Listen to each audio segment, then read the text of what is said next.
Dear students, hope you all are in fine fettle. In the last class, we tried to understand the first two stanzas of the poem on killing a tree by J. Patel. Today, we will learn the third and fourth stanzas of the poem.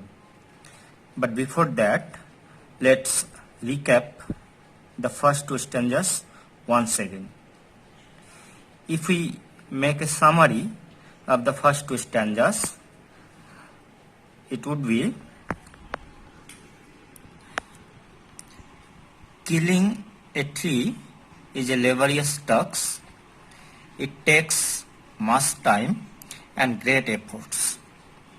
A simple jab of a knife is not enough to do it because a tree grows up slowly, consuming resources from the earth's crust and absorbing years of sunlight, air and water. Even hacking and chopping will not do much harm to a tree. The wounded bark of the tree will heal again. From close to the ground will come out small green twigs which will again expand into a big tree. I repeat once again, killing a tree is a laborious task. It takes much time and great efforts. A simple jab of a knife is not enough to do it because a tree grows up slowly, consuming resources from the earth's crust and absorbing years of sunlight, air and water. Even hacking and chopping will not do much harm to a tree. The wounded bark of the tree will heal again. From close to the ground will come out small green twigs which will again expand into a big tree. Now let's begin the remaining parts of the poem. Come to the third stanza. No, the root is to be pulled out of the anchoring earth. No. The word no is used as a continuation of the idea expressed in the second stanza. অর্থাৎ দ্বিতীয় স্ট্যাঞ্জায় যে আইডিয়াটা প্রকাশ করেছেন কবি, যে ভাবটা প্রকাশ করেছেন সেটারই ধারাবাহিকতাটা রাখার জন্য নো কথাটা ব্যবহার করা হয়েছে। মানে তিনি যেটা বলতে যাচ্ছেন, no hacking and chopping will not destroy a tree completely. The root is to be pulled out of the anchoring earth. So what to do? কি করতে হবে? Root is to be pulled out, অর্থাৎ গাছের root মানে তোমরা জানো মূল, শেকড়, সেটাকে to be pulled out. Pulled out মানে জোর করে টেনে বের করে নিয়ে আসা. Taken out forcefully or drew out forcefully. মানে জোর করে মূলটাকে উপরে ফেলে আনতে হবে, শেকড়টাকে উপরে ফেলতে হবে। কোথার থেকে? Out of the anchoring earth. Look at the word anchoring. Anchoring মানে হচ্ছে ফিক্সিং সামথিং ফার্মলি, অর্থাৎ কোনো কিছুকে শক্তভাবে আঁকড়ে ধরে থাকা। তোমরা অনেকেই দেখেছো নৌকা বা জাহাজকে কোনো একটা শক্ত খুঁটিতে বেঁধে রাখা হয়, ওই জিনিসটাকে, ওই দণ্ডটাকে বলা হয় অ্যাঙ্কার বা নোঙ্গর বলা হয়। জাহাজ বা নৌকা নোঙ্গর করে। তারপরে বিভিন্ন টিভি প্রোগ্রামে অ্যাঙ্কর হয়, তাকে অ্যাঙ্কর এজন্য বলা হয় তিনি প্রোগ্রামটাকে ধরে রাখেন, পরিচালনা করেন, মানে তিনি প্রোগ্রামটাকে ধরে রাখেন। তো অ্যাঙ্কারিং আর্ট বলেছে কেন? একটা গাছকে মাটি শক্ত করে আঁকড়ে ধরে রাখে, অর্থাৎ অ্যাঙ্কর করে রাখে। সেই অ্যাঙ্কারিং আর্ট থেকে গাছের শেকড়কে, রুটকে, মূলকে উপরে ফেলতে হবে। সেটা করতে গেলে কি করতে হবে? It is to be roped. It is to be roped. Roped means tight with rope, দড়ি দিয়ে বাঁধায়। পরের ওয়ার্ডটাই আছে দেখো, টাইট, বাঁধতে হবে দড়ি দিয়ে। অ্যান্ড পুলড আউট, উপরে ফেলতে হবে। Snapped out. স্ন্যাপড শব্দটার মানে হচ্ছে ছিঁড়ে যাওয়া, ছিঁড়ে ফেলা। স্ন্যাপ, ছিঁড়ে যাওয়ার শব্দকেও স্ন্যাপ বলে। স্ন্যাপড আউট মানে শেকড়টাকে উপরে ফেলতে হবে, ছিঁড়ে নিয়ে আসতে হবে, মাটিতে যেভাবে অ্যাঙ্কর করা থাকে সেখান থেকে ছিন্ন করে নিয়ে আসতে হবে। অর পুলড আউট এন্টায়ারলি মানে সম্পূর্ণভাবে, এন্টায়ারলি মানে কমপ্লিটলি, টোটাল, সম্পূর্ণভাবে শেকড় সহ গাছটাকে উপড়ে ফেলতে হবে। এন্টায়ারলি কেন বলেছে? এন্টায়ারলি মানে তোমরা দেখবে অনেক সময় গাছ মাটি থেকে উপড়ে পড়ে, ঝড়ে উপড়ে পড়ে। তোমরা স্কুলেও দেখেছো, আমাদের স্কুল ক্যাম্পাসের ভিতরে গাছ উপড়ে পড়েছে কিন্তু তবুও বেঁচে আছে, কারণ শেকড়টা এন্টায়ারলি আপরুটেড হয়নি, সম্পূর্ণভাবে ওটাকে পুলড আউট করা হয়নি।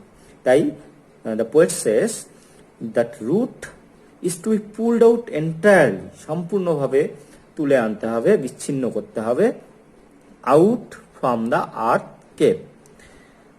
আর্থ কেভ বলছে এই জন্য, কেভ মানে নর্মালি গুহা, পর্বতের মধ্যে যে গহ্বর তোমরা দেখো, তো তোমরা দেখবে যে যখন কোনো গাছ উপড়ে ফেলা হয় বা উপড়ে পড়ে, তখন মাটির মধ্যে কি হয়, একটা ছোট গর্তের মতো হয় যেখানে শেকড়টা আটকে থাকে। তোমরা অনেকে মূলো তুলেছো জমি থেকে, বা বলান তোলো, তোমরা যখন উপড়ে ফেলো তখন দেখবে ওখানে একটা গর্তের মতো হয়, সেটাকে বলছে আর্থ কেভ। মানে when the tree is uprooted, a cave-like hollow space is created there. মানে গাছটা যখন উপড়ে ফেলা হয় তখন ওই পাহাড়ের মধ্যে যেমন গুহা থাকে সেরকম একটা ছোট স্পেস হয়, ওখানে ছোট একটা গর্তের সৃষ্টি হয়। তো সেই গর্ত থেকে সম্পূর্ণ ভাবে তুলে আনতে হবে। তো এইটুকু কি মানে হলো? The poet says the tree is to be completely pulled out from the anchoring earth. এবার আমরা পরের লাইন দেখি। And the strength of the tree exposed. And the strength of the tree exposed. Important line এটা। দেখো, strength of the tree. Strength মানে শক্তি, জানো তোমরা। Strength of the tree বলতে কবি বুঝিয়েছেন গাছের মূলটাকে। That means the root is the strength of the tree. Exposed মানে উন্মোচিত হওয়া বা উন্মুক্ত হওয়া। The word exposed means disclosed আর লেড বেয়ার মানে খোলা থাকা, উন্মুক্ত হয়ে যাওয়া। তাহলে যখন when a tree is entirely pulled out of the ground, মাটি থেকে সম্পূর্ণভাবে একটা গাছকে যখন তুলে ফেলা হয় তখন কি হয়, গাছের মূল যেটা, রুট যেটা, normally we can't see the root of a tree. একটা গাছের মূল আমরা দেখি না, ওটা আন্ডারগ্রাউন্ড থাকে, কিন্তু যখন উপড়ে ফেলা হয় তখন গাছের শেকড়টা উন্মুক্ত হয়ে পড়ে, উই ক্যান সি, আমরা দেখতে পারি। তো গাছের শেকড়কে কবি এখানে বলেছেন স্ট্রেংথ অফ দ্য ট্রি, কারণ গাছের রুট থেকে, মূল থেকেই একটা গাছ সম্পূর্ণ শক্তি পায়। অর্থাৎ the root of a tree generates or provides the strength to a tree. একটা গাছের মূলই শক্তি যোগান দেয়, এই জন্য রুটকে বলা হয়েছে স্ট্রেংথ অফ দ্য ট্রি। তো স্ট্রেংথ অফ দ্য ট্রি অর্থাৎ the root of the tree is exposed, উন্মুক্ত হয়। সেটাকেই কি বলেছেন আবার পরের লাইনে দেখো, the source, that means source of strength. The root is the source of strength of a tree. White and wet. White and wet, এটা রুটের কালারকে বলছে। রুট অর্থাৎ গাছের মূল সাদা, এবং ওয়েট মানে একটু ভেজা হয়, একটু স্যাঁতস্যাঁতে হয়। কেন হয়, এখান থেকে কোশ্চেন হতে পারে 1 নম্বরে, যে why is the root white and wet? White কেন? একটা রুট হোয়াইট এই জন্য যে আন্ডারগ্রাউন্ড থাকে, তোমরা জানো মূল, গাছের মূল মাটির নিচে থাকে, এটা সানলাইট পায় না। তাহলে the root is white because it remains underground and it does not receive sunlight. মূল সাদা এই জন্যই, কারণ এটা মাটির নিচে থাকে এবং সূর্যালোক পায় না। আর ওয়েট কেন, অর্থাৎ স্যাঁতস্যাঁতে কেন? ওয়েট মানে ড্যাম কেন? এই জন্যই, বিকজ দ্য রুট সোকস মানে শুষে নেয়, soaks or absorb the underground water. মাটির নিচে যে জল থাকে সেই জলকে মূল শোষণ করে, যার জন্য দ্য রুট অর্থাৎ মূল ড্যাম্প হয়, একটু স্যাঁতস্যাঁতে হয়। তাহলে আমরা বুঝলাম যে why is the root white and wet. The root is white and wet because it remains underground, it does not receive the sunlight and it soaks the underground water. The most sensitive root কে আবার কবি বলেছেন the most sensitive part of a tree, একটা গাছের সব থেকে স্পর্শকাতর অংশ। Sensitive মানে স্পর্শকাতর, মানে যেটাতে অল্প একটু ছোঁয়া দিলেই এটা রিয়াকশন হয়। তোমরা শুনে থাকবে সেন্সিটিভ স্কিন, মানে অনেকের চামড়া এতটা সেন্সিটিভ হয়, একটু টোকা মারলে একটু আঁচড় লাগলেই অনেকটা ফুলে যায়, অ্যালার্জি হলে যেরকম হয় ওরকম চাকা চাকা হয়ে দাগ দাগ হয়ে ফুলে ওঠে, ওই স্কিনগুলোকে বলে সেন্সিটিভ স্কিন। তাহলে এখান থেকে কোশ্চেন হয় যে what is the most sensitive part of a tree? তো the most sensitive part of a tree is the root, hidden for years inside the earth. সহজ লাইন, তোমরা জানো যে রুট রিমেইনস হিডেন, হিডেন মানে লুকোনো থাকে। তো একটা গাছের মূল মাটির নিচে লুকোনো থাকে, সেই কথাটাই কবি এখানে বলেছেন, hidden for years inside the আর্থ। তাহলে আমরা যদি এই থার্ড স্ট্যান্জা আবার বোঝার চেষ্টা করি, কবি বললেন the root of a tree is to be pulled out from the anchoring earth completely, and then the strength of the tree, that is the root, the white and wet root and the most sensitive part of the tree will be exposed. অর্থাৎ একটা গাছের শেকড়কে সম্পূর্ণভাবে যদি মাটি থেকে উপড়ে ফেলা যায় তাহলে গাছের যে মূল শক্তি অর্থাৎ সাদা এবং স্যাঁতস্যাঁতে এবং স্পর্শকাতর মূল সেটা উন্মুক্ত হয়ে যাবে। এখানে আরেকটা জিনিস একটু এড়িয়ে গেল, এরকম কোশ্চেন হয় একটা যে why is the root the most sensitive part of a tree, অর্থাৎ রুটটা কেন সব থেকে সেন্সিটিভ পার্ট। তো আমাদের বলতে হবে the root is the most sensitive part of a tree because a slight attack to it can affect the tree.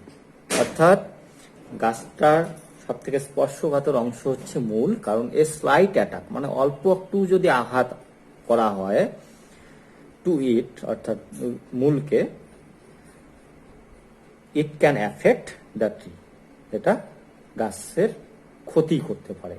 তোমরা জানো গাছের ব্রাঞ্চ বা লিভস পাতা ছিঁড়ে নেওয়া বা কাণ্ডের ব্রাঞ্চের মধ্যে যদি আঘাত করা হয় তাতে যতটা না ইম্প্যাক্ট হয় ক্ষতি হয় তার থেকে একটা মূল যদি কেটে দেওয়া হয় তাতে অনেক বেশি বেশি ক্ষতি হয়। এবার আমরা পরের স্ট্যান্ডাতে আসি।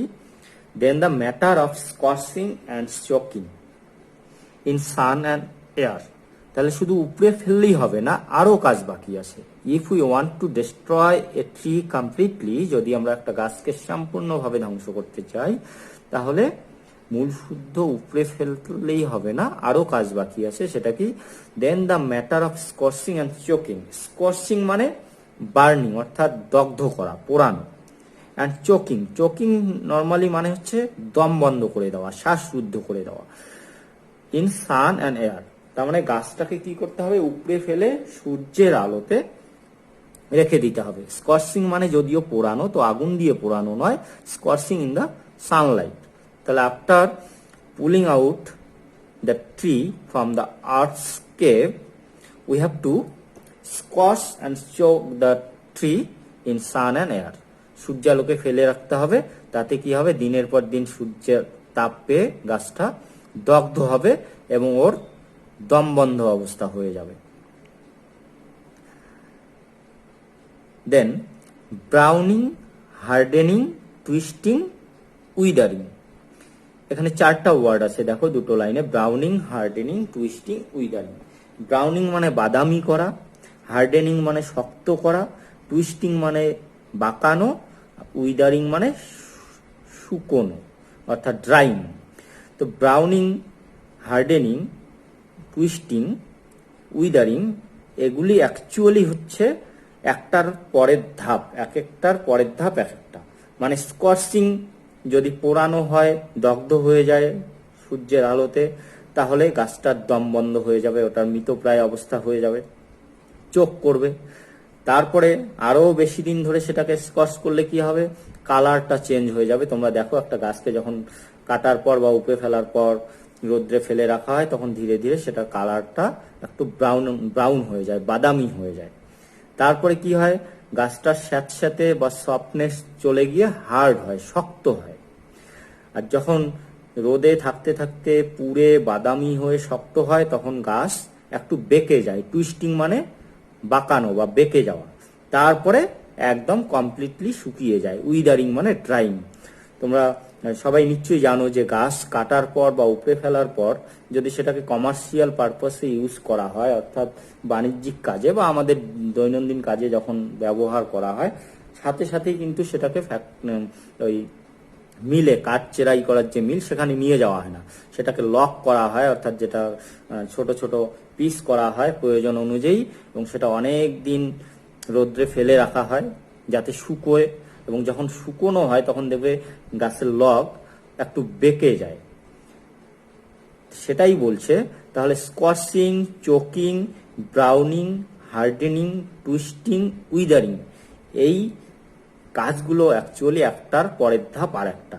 তাহলে this R actually steps of making the tree ready to use for commercial purpose. অর্থাৎ স্কচিং মানে দগ্ধ করা, চোকিং দম বন্ধ করে দেওয়া, ব্রাউনিং বাদামি করা, হার্ডেনিং শক্ত করা, টুইস্টিং একটু বাঁকানো, এবং উইদারিং মানে একদম শুকনো করা। এই সবগুলোই হচ্ছে স্টেপস অর্থাৎ ধাপ of making the tree ready, গাছটাকে রেডি করার জন্য, to use for commercial purpose, আমাদের বাণিজ্যিক বা ব্যবহারিক উদ্দেশ্যে যে গাছটাকে রেডি করার এক একটা একগুলি ধাপ। Now look at the last line, and then it is done. এবং তখন এটা সম্পূর্ণ। and then it is done, এটার থেকে 5 মার্কসের কোশ্চেন হয়, যেটা লাস্ট ইয়ার পরীক্ষায় এসছে। এটা করা হয় মানে গাছটাকে সম্পূর্ণভাবে মেরে ফেলা হয়। It refers to the complete destruction of a tree. তাহলে গাছটাকে সম্পূর্ণ মেরে ফেলা হয় তখনই যখন একটা গাছকে মূল শুদ্ধ উপড়ে ফেলে সেটাকে সূর্যের আলোতে দগ্ধ করে, বাদামি করে, শক্ত করে, ভালো করে শুকিয়ে নেওয়া হয়। তারপরেই একটা গাছ সম্পূর্ণরূপে মারা যায় বা একটা গাছকে সম্পূর্ণরূপে ধ্বংস করে দেওয়া যায়।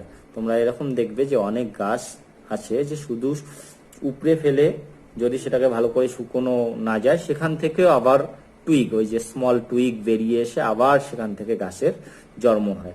তাহলে কবিতাটা আমরা যদি আবার একটু প্রথম থেকে রিক্যাপ করি, তোমাদের বোঝার জন্য আমি বাংলাতেই বলছি যে একটা গাছকে মেরে ফেলা সহজ কাজ নয়, কারণ দীর্ঘদিন ধরে এটা মাটি থেকে এর রসদ এবং সূর্যালোক, জল, বাতাস এগুলি শোষণ করে ধীরে ধীরে বেড়ে ওঠে। একটা ছুরির আলতো টোকা দিয়ে এটাকে মেরে ফেলা সম্ভব নয়। তাই কি করতে হবে, এটাকে হ্যাক এবং চপ করতে হবে, অর্থাৎ আঘাত করতে হবে, কোপাতে হবে। কিন্তু তাতেও গাছটা অতটা আঘাত পাবে না। এর bleeding bark will heal again, মানে আবার ওই আহত বা আঘাতপ্রাপ্ত গাছের বাকল থেকে আবার ছোট ছোট শাখা বেরিয়ে এসে আবার বড় একটা গাছে পরিণত হবে। তাই কি করতে হবে, গাছটাকে নষ্ট করতে গেলে সম্পূর্ণভাবে গাছটাকে শেকড় সহ মাটি থেকে উপড়ে ফেলতে হবে। শেকড়ই হচ্ছে গাছের শক্তি, মূল শক্তি এবং সব থেকে স্পর্শকাতর জায়গা, sensitive part of a tree. সেটাকে উপড়ে ফেলার পর, অর্থাৎ একটা গাছকে শেকড় সহ উপড়ে ফেলার পর সেটাকে আবার কি করতে হবে, অনেক সময় ধরে সূর্যের আলোতে সেটাকে দগ্ধ করতে হবে। সেটা যেন বাদামি এবং শক্ত হয় এবং একটু বেঁকে যায় এবং একদম শুষ্ক হয়ে যায়, তবেই একটা গাছ সম্পূর্ণরূপে ধ্বংস হয়। তাহলে আমরা যদি শেষ দুটো স্ট্যাঞ্জার একটা সামারি তৈরি করি, আমাদের বলতে হবে, the tree is to be tied with rope and entirely pulled out of the ground until the root is exposed.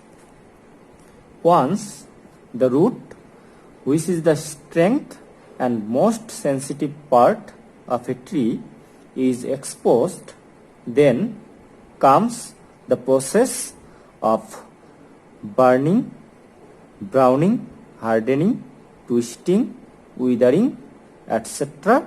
to make the tree ready for the commercial purpose.